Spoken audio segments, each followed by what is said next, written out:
হঠাৎ করে আজ আমরা বাসা থেকে বের হয়ে গেলাম কিছু কেনাকাটা করার জন্য। পর আমরা রিক্সায় উঠে পড়ছি।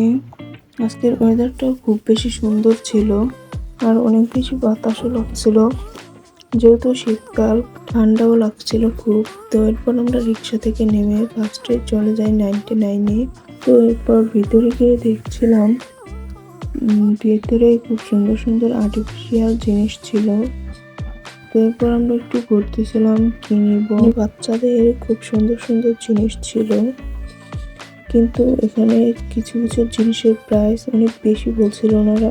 তো এখান থেকে টুকিটাকি অনেক কিছুই কেনা হয়েছে, সেগুলো ভিডিও করা হয়নি। ভিডিওর শেষে আমরা অবশ্যই দেখাবো। তো কেনাকাটা শেষ করে আমরা বের হয়ে গেলাম। প্রায় সন্ধ্যা হয়ে গেছিল, তো একটু ভাবলাম যে এর যেহেতু হয়েছে একটু ঘোরাঘুরি না করলেই হয় না। তো এরপর আমরা একটু নির্জন রাস্তা দিয়ে হাঁটছিলাম, পাশে বাচ্চারা ফুটবল খেলছিল। খুব সুন্দর ছিল জায়গাটা, বিকেলে বাচ্চাদের নিয়ে ঘোরাঘুরি করার জন্য একদম বেস্ট একটা জায়গা। এরপর কিছুক্ষণ হাঁটাহাঁটি করার পর আমরা চলে যাই কসমেটিক্সের দোকানে, কিছু টুকিটাকি কসমেটিক্স কেনা লাগবে।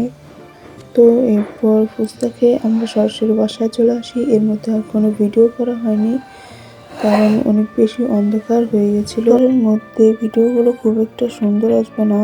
তো এগুলো আমার ছোট ভাই বলছিল আর বলতেছিল, তোমরা কি বাচ্চা নাকি, বাচ্চাদের জিনিস কেন নিয়ে আসছো, অনেক বেশি হাসাহাসি করতেছিল। আর এগুলো দিয়ে আমরা কি করব দেখাবো আপনাদের পরবর্তী ভিডিওতে। কে কে পরবর্তী ভিডিও দেখতে চান কমেন্ট করে জানাবেন সবাই।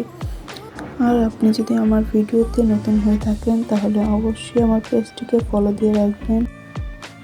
তো আজকের মতো ভিডিওটি এখানেই শেষ করলাম। দেখা হয়ে যাবে নতুন কোনো ভিডিওতে। টাটা।